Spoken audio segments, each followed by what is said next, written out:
Right, without further ado, I'd like to introduce you to Andy Bartlett, who'll be hosting the rest of the night. Andy.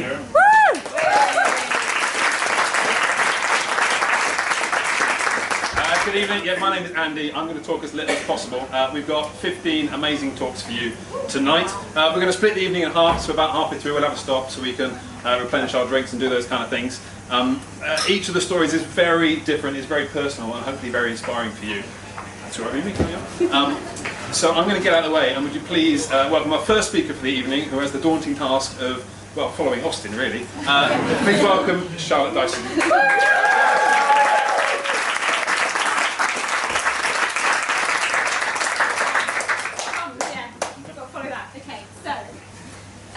My Yes story is just a very short, simple story. It's not very big, it's definitely not very clever, but I think that's kind of the point of it really. Because I guess the message of my talk, spoiler alert, is that I think there's always going to be someone doing something that you think is bigger, bolder, better, brighter than you. And that can sometimes be a real barrier to action. But I think what's important is if something is meaningful or fun or a challenge or an adventure for you, then you should say yes and get out there and make it happen. So my Yes story started at the end of last year when I said yes to quitting my job. I didn't really know what I wanted to do. I still don't. It's quite scary, but I knew that I needed to change something. And I think, yeah, they say. It's been said that, you know, that insanity is repeating the same action over and over again and expecting a different outcome, and that's kind of how I felt. So I knew I needed to change something. So anyway, I handed in my notice, and I found myself on the train on the way to work, that was sort of last month, thinking how strange it was going to have to be not to do the commute anymore. I was travelling up from Winchester in Hampshire, up to London every day for work, so it could quite easily be like 2 hours each way, door to door. And I sort of thought, well, it's strange how this journey that's so familiar to me isn't going to be part of my life anymore. And then I kind of thought, well, actually it's not really that familiar at all, because all I know about a lot of these places is what I see from the train windows and horizon. And so I sort of thought, well, maybe when I finish my job I'll have a little day trip and I'll get a stopping service train and get off at a few of these little stations that we whiz through. And I thought, well, maybe I could get off and walk between some of them. And I just thought, well, maybe I just walk the whole thing. So I mentioned it to a few people in the Yes Tribe and outside, and they seemed to think it was kind of a nice idea. So they sort of like, well, how far would that be? Quite far, I'm not really sure. So I went away, looked into it a bit more, and it was about 70 miles. So I thought, well, that's, you know, a good challenge, but achievable. I'll do that.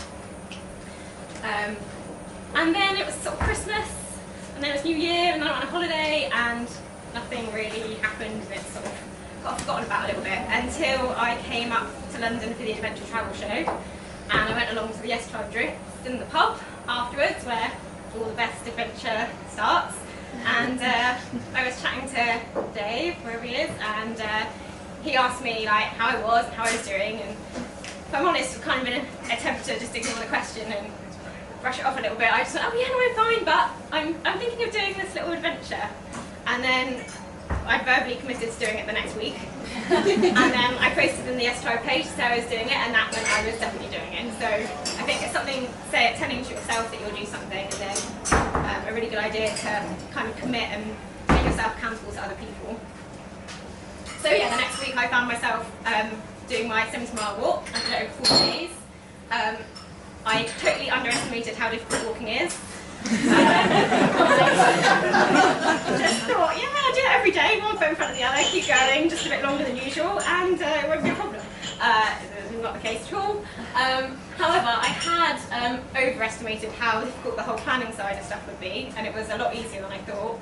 Didn't really need anything I didn't have in terms of kit. I just bought a few OS maps of the route, and because I was never really going that far away from anywhere, I didn't have to fret too much about all the kind of backup plans. I knew I was always be close to somewhere anyway.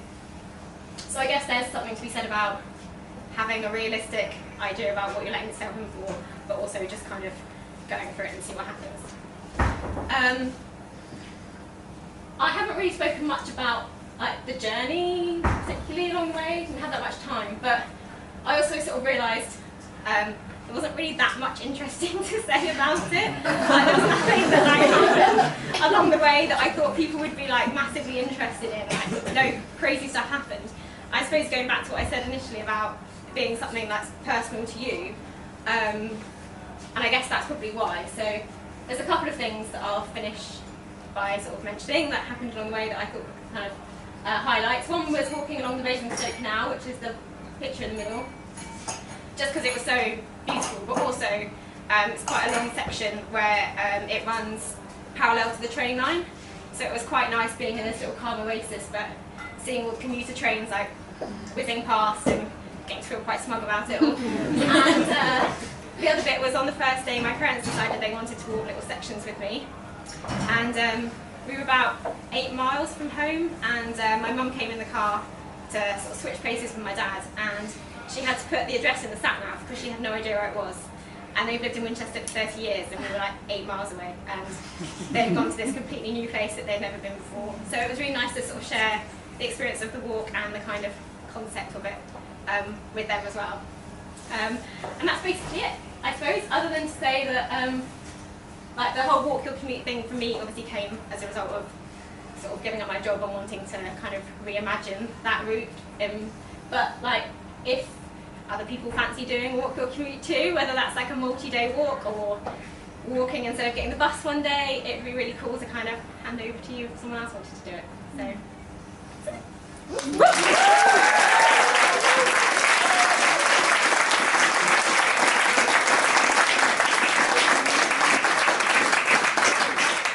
Am I right in saying that you've got such bad blisters you ended up finishing it in flip-flops or barefoot? Oh yeah, I did it.